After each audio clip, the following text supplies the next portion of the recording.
ക്രിസ്തുവിലുള്ള പ്രിയപ്പെട്ട സഹോദരി സഹോദരന്മാരെ, ദൈവവചനം ന്യായാധിപന്മാരുടെ പുസ്തകത്തിനുള്ള വായന 13-ാം അധ്യായം 1 മുതൽ 25 വരെയുള്ള വാക്യങ്ങൾ. സാംസന്റെ ജനനം. ഇസ്രായേൽ ജനം വീണ്ടും കർത്താവിൻ്റെ മുമ്പിൽ തിന്മ ചെയ്തു. അവിടുന്ന് അവരെ 40 വർഷത്തേക്ക് ഫിലിസ്ത്യരുടെ കൈകളിൽ ഏൽപ്പിച്ചു. സോരായിൽ ദാൻ ഗോത്രക്കാരായ മനോവ എന്നൊരാൾ ഉണ്ടായിരുന്നു. അവൻ്റെ ഭാര്യ വന്ധ്യയായിരുന്നു. അവൾക്ക് മക്കളില്ലായിരുന്നു. കർത്താവിൻ്റെ ദൂതൻ അവൾക്ക് പ്രത്യക്ഷപ്പെട്ട് പറഞ്ഞു, നീ വന്ധ്യയാണ്, നിനക്ക് മക്കളില്ല. നീ ഗർഭം ധരിച്ച് ഒരു പുത്രനെ പ്രസവിക്കും. അതുകൊണ്ട് നീ സൂക്ഷിക്കണം. വീഞ്ഞോ വീര്യമുള്ള പാനീയങ്ങളോ കുടിക്കരുത്. അശുദ്ധമായതൊന്നും ഭക്ഷിക്കുകയും അരുത്. നീ ഗർഭം ധരിച്ച് ഒരു പുത്രനെ പ്രസവിക്കും. അവൻ്റെ തലയിൽ ക്ഷൗരക്കത്തി തൊടരുത്. അവൻ ജനനം മുതൽ ദൈവത്തിന് നാസീർ വ്രതക്കാരനായിരിക്കും. അവൻ ഫിലിസ്ത്യരുടെ കയ്യിൽ നിന്ന് ഇസ്രായേലിനെ വിടുവിക്കാൻ ആരംഭിക്കും. അവൾ ഭർത്താവിനോട് പറഞ്ഞു, ഒരു ദൈവപുരുഷൻ എൻ്റെ അടുത്ത് വന്നു. അവൻ്റെ മുഖം ദൈവദൂതൻ്റേതുപോലെ പേടിപ്പെടുത്തുന്നതാണ്. എവിടെ നിന്ന് വരുന്നുവെന്ന് അവനോട് ഞാൻ ചോദിച്ചില്ല. അവൻ പേര് പറഞ്ഞതുമില്ല. അവൻ എന്നോട് പറഞ്ഞു, നീ ഗർഭം ധരിച്ച് ഒരു പുത്രനെ പ്രസവിക്കും. വീഞ്ഞോ വീര്യമുള്ള പാനീയങ്ങളോ കുടിക്കരുത്. അശുദ്ധമായതൊന്നും ഭക്ഷിക്കുകയും അരുത്. ബാലൻ ആജീവനാനന്ദം ദൈവത്തിന് സീർവ്രതക്കാരനായിരിക്കും. മനോവ കർത്താവിനോട് പ്രാർത്ഥിച്ചു, കർത്താവേ, അങ്ങ് അയച്ച ദൈവപുരുഷൻ വീണ്ടും ഞങ്ങളുടെ അടുക്കൽ വന്ന് ജനിക്കാനിരിക്കുന്ന ശിശുവിനു വേണ്ടി ഞങ്ങൾ എന്താണ് ചെയ്യേണ്ടതെന്ന് അറിയിക്കാൻ ഇടയാക്കണമേ. മനോവയുടെ പ്രാർത്ഥന ദൈവം കേട്ടു. വയലിലായിരിക്കുമ്പോൾ ദൈവദൂതൻ വീണ്ടും സ്ത്രീയുടെ അടുത്തു വന്നു. ഭർത്താവായ മനോവ അവളോടുകൂടി ഉണ്ടായിരുന്നില്ല. അവൾ പെട്ടെന്ന് ഓടിച്ചെന്ന് ഭർത്താവിനോട് പറഞ്ഞു, എൻ്റെ അടുത്ത് കഴിഞ്ഞ ദിവസം വന്ന ആൾ വീണ്ടും പ്രത്യക്ഷപ്പെട്ടിരിക്കുന്നു. മനോവ എഴുന്നേറ്റ് ഭാര്യയുടെ പിന്നാലെ ചെന്ന് അവനോട് ചോദിച്ചു, ഇവളോട് സംസാരിച്ചവൻ നീയോ? അവൻ പറഞ്ഞു, ഞാൻ തന്നെ. അപ്പോൾ മനോവ ചോദിച്ചു, നിന്റെ വാക്കുകൾ നിറവേറുമ്പോൾ ബാലൻ്റെ ജീവിതാചര്യം എങ്ങനെയായിരിക്കണം? അവൻ എന്താണ് ചെയ്യേണ്ടത്? കർത്താവിൻ്റെ ദൂതൻ മനോവയോട് പറഞ്ഞു, ഞാൻ സ്ത്രീയോട് പറഞ്ഞതെല്ലാം അവൾ പാലിക്കട്ടെ. മുന്തിരിയിൽ നിന്നുള്ളതൊന്നും അവൾ ഭക്ഷിക്കരുത്. വീഞ്ഞോ ലഹരി പദാർത്ഥമോ കുടിക്കുകരുത്. അശുദ്ധമായതൊന്നും തിന്നുകയുമരുത്. ഞാൻ അവളോട് കൽപ്പിച്ചതൊക്കെ അവൾ പാലിക്കണം. മനോവ കർത്താവിൻ്റെ ദൂതനോട് പറഞ്ഞു, ഞാൻ ഒരു ആട്ടിൻകുട്ടിയെ പാകം ചെയ്യുന്നതുവരെ നിൽക്കണമേ. കർത്താവിൻ്റെ ദൂതൻ പറഞ്ഞു, നീ പിടിച്ചു നിർത്തിയാലും നിന്റെ ഭക്ഷണം ഞാൻ കഴിക്കുകയില്ല. എന്നാൽ നീ പാകം ചെയ്യുന്നെങ്കിൽ അത് കർത്താവിന് ദഹനബലിയായി അർപ്പിക്കുക. കർത്താവിൻ്റെ ദൂതനാണ് അവനെന്ന് മനോവ അറിഞ്ഞിരുന്നില്ല. അവൻ കർത്താവിൻ്റെ ദൂതനോട്, നിന്റെ പേര് എന്ത്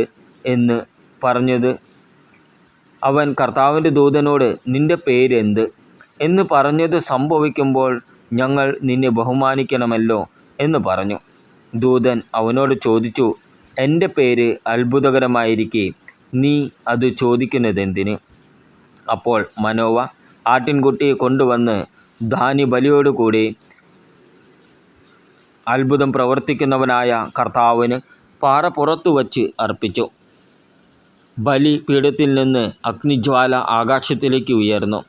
മനോവയും ഭാര്യയും നോക്കി നിൽക്കെ കർത്താവിൻ്റെ ദൂതൻ ബലിപീഠത്തിലെ അഗ്നിജ്വാലയിലൂടെ ഉയർന്നുപോയി. അവർ നിലത്ത് കമിഴ്ന്നു വീണു. അവൻ മനോവയ്ക്കും ഭാര്യയ്ക്കും പിന്നീട് പ്രത്യക്ഷപ്പെട്ടില്ല. അത് കർത്താവിൻ്റെ ദൂതനായിരുന്നെന്ന് മനോവയ്ക്ക് വ്യക്തമായി. മനോവ ഭാര്യയോട് പറഞ്ഞു, ദൈവത്തെ കണ്ടതുകൊണ്ട് നാം തീർച്ചയായും മരിക്കും. അവൾ പറഞ്ഞു, നമ്മെ കൊല്ലണമെന്ന് ഉദ്ദേശിച്ചിരുന്നെങ്കിൽ കർത്താവ് നമ്മുടെ കയ്യിൽ നിന്ന് ദഹനബലിയും ധാന്യബലിയും സ്വീകരിക്കുകയോ ഇക്കാര്യങ്ങൾ കാണിച്ചു തരുകയോ അറിയിക്കുകയോ ചെയ്യുമായിരുന്നില്ല. അവൾ ഒരു പുത്രനെ പ്രസവിച്ചു. സാംസൻ എന്ന് അവന് പേരിട്ടു. കുട്ടി വളർന്നു. കർത്താവ് അവനെ അനുഗ്രഹിച്ചു. സോരയ്ക്കും എസ്താവോലിനും മധ്യയുള്ള മഹനേദാനിൽ വച്ച് കർത്താവിൻ്റെ ആത്മാവ് അവനിൽ പ്രവർത്തിച്ചു തുടങ്ങി. ന്യായാധിപന്മാരുടെ പുസ്തകത്തിനുള്ള വായന 14-ാം അധ്യായം 1 മുതൽ 20 വരെയുള്ള വാക്യങ്ങൾ. സാംസൻ്റെ വിവാഹം. സാംസൺ തിമ്നായിലേക്ക് പോയി. അവിടെ വെച്ച് ഒരു ഫിലിസ്ത്യ യുവതിയെ കണ്ടു. അവൻ തിരിച്ചു വന്ന് മാതാപിതാക്കന്മാരോട് പറഞ്ഞു, തിമ്നായിൽ ഞാൻ ഒരു ഫിലിസ്ത്യ യുവതിയെ കണ്ടുമുട്ടി. അവളെ എനിക്ക് വിവാഹം ചെയ്തു തരണം. അവർ പറഞ്ഞു, നിന്റെ ബന്ധുക്കളിലോ നമ്മുടെ ജനത്തിലോ സ്ത്രീകളിൽ ഇല്ലാണ്ടാണോ നീ അപരിച്ഛേദിതരായ ഫിലിസ്ത്യരുടെ ഇടയിൽ ഭാര്യയെ അന്വേഷിക്കുന്നത്? എന്നാൽ സാംസൺ പറഞ്ഞു, അവളെ എനിക്ക് തരുക. അവളെ എനിക്ക് ഇഷ്ടപ്പെട്ടു. അത് കർത്താവിൻ്റെ ഹിതമാണെന്ന് മാതാപിതാക്കന്മാർ മനസ്സിലാക്കിയില്ല. അവിടുന്ന് ഫിലിസ്ത്യർക്കെതിരായി ഒരവസരം പാർത്തിരിക്കുകയായിരുന്നു. അക്കാലത്ത് ഫിലിസ്ത്യർ ഇസ്രായേലിൻ്റെ മേൽ ആധിപത്യം പുലർത്തിയിരുന്നു. സാംസൺ മാതാപിതാക്കന്മാരോടുകൂടി തിമ്നായിലേക്ക് പോയി. അവിടെ ഒരു മുന്തിരിത്തോപ്പിലെത്തിയപ്പോൾ ഒരു സിംഹക്കുട്ടി അവൻ്റെ നേരെ അലറി വന്നു. കർത്താവിൻ്റെ ആത്മാവ് അവനിൽ ശക്തമായി ആവസിച്ചു. ആയുധം കൂടാതെ ആട്ടിൻകുട്ടിയെ എന്ന പോലെ അവൻ സിംഹത്തെ ചീന്തിക്കളഞ്ഞു.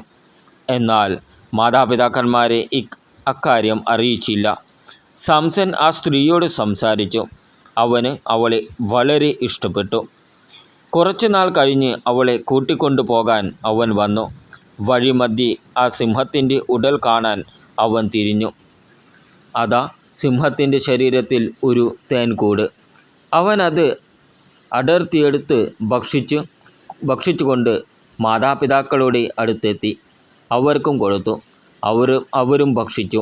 എന്നാൽ ചത്ത സിംഹത്തിൻ്റെ ഉടലിൽ നിന്നാണ് തേൻ എടുത്തതെന്ന് അവൻ അവരോട് പറഞ്ഞില്ല. അവൻ്റെ പിതാവ് യുവതിയുടെ വീട്ടിലേക്ക് പോയി.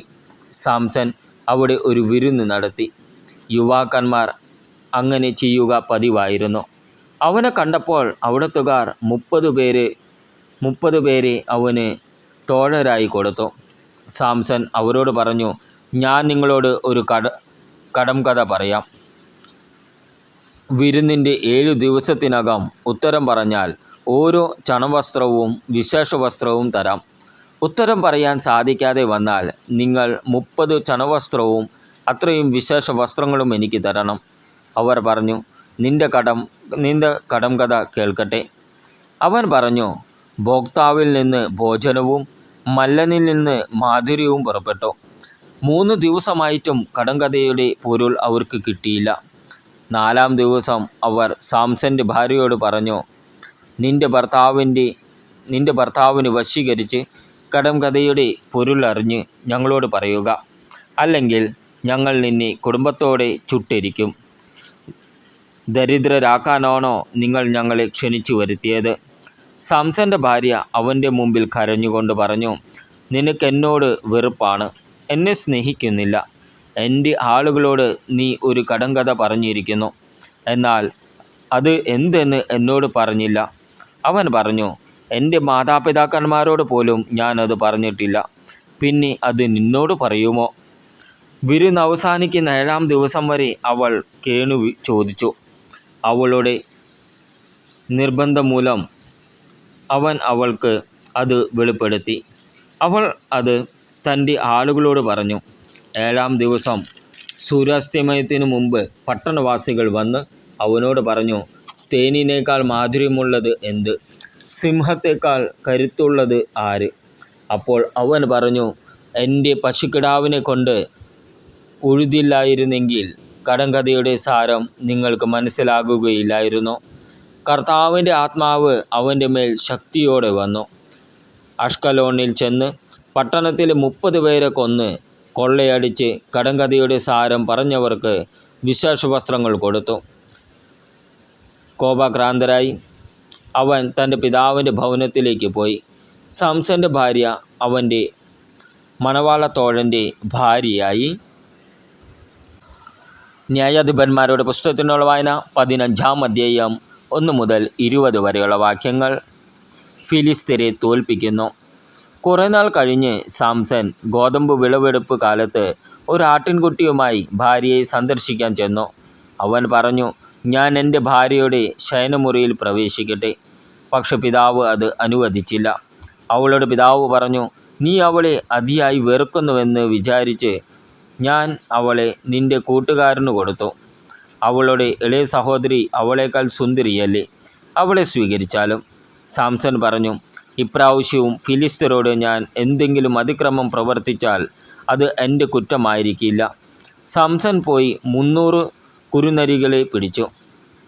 കുറേ പന്തങ്ങളും ഉണ്ടാക്കി. ഈ 2 വാലോട് വാൾ ചേർത്ത് ബന്ധിച്ച് അവയ്ക്കിടയിൽ പന്തവും വച്ച് കെട്ടി. അനന്തരം അവൻ പന്തങ്ങൾക്ക് തീ കൊളുത്തി അവയെ ഫിലിസ്ത്യരുടെ ധാന്യവിളവിലേക്ക് വിട്ടു. വയലിൽ നിൽക്കുന്ന വിളയും കൊയ്ത കറ്റയും ഒലിവ് തോട്ടങ്ങളും കത്തിച്ചാമ്പലായി. ഫിലിസ്ത്യർ ചോദിച്ചു, ആരാണിത് ചെയ്തത്? അവർ പറഞ്ഞു, ആ തിമ്നക്കാരൻ്റെ മരുമകനായ സാംസൺ. അവൻ്റെ ഭാര്യയും അമ്മായിപ്പൻ അവൻ്റെ കൂട്ടുകാരന് കൊടുത്തതുകൊണ്ട് ചെയ്തതാണിത്. ഫിലിസ്ത്യർ ചെന്ന് അവളെയും അവളുടെ പിതാവിനെയും അഗ്നിക്കിരയാക്കി. സാംസൺ അവരോട് പറഞ്ഞു, ഇങ്ങനെയാണ് നിങ്ങൾ പ്രവർത്തിക്കുന്നതെങ്കിൽ ഞാൻ ശപഥം ചെയ്യുന്നു, ഞാൻ നിങ്ങളോട് പ്രതികാരം ചെയ്തിട്ട് സ്ഥലം വിടും. അവൻ അവരെ ക്രൂരമായി പ്രഹരിച്ച് കൊന്നുകളഞ്ഞു. അതിനുശേഷം അവൻ ഏത്താം പാറക്കെട്ടിൽ പോയി താമസിച്ചു. അപ്പോൾ ഫിലിസ്ത്യർ യൂദായിൽ ചെന്ന് പാളയമടിച്ച് ലേഹി പട്ടണം ആക്രമിച്ചു. യൂദായിലെ ജനം ചോദിച്ചു, നിങ്ങൾ ഞങ്ങൾക്കെതിരായി വന്നതെന്തുകൊണ്ട്? അവർ പറഞ്ഞു, സാംസൺ ഞങ്ങളോട് ചെയ്തതിന് പകരം വീട്ടാൻ അവനെ ബന്ധനസ്ഥനാക്കുന്നതിനു വേണ്ടിയാണ് ഞങ്ങൾ വന്നിരിക്കുന്നത്. അപ്പോൾ യൂദയായിലെ 3000 ആളുകൾ ഏത്താം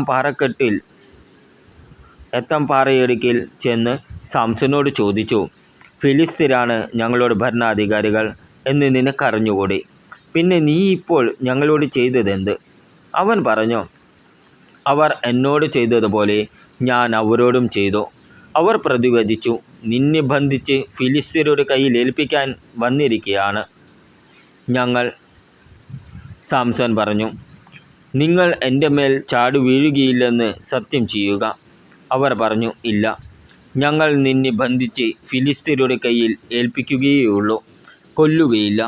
അവർ പുതിയ 2 കയറ് കൊണ്ട് അവനെ ബന്ധിച്ച് പാറയ്ക്ക് വെളിയിൽ കൊണ്ടുവന്നു.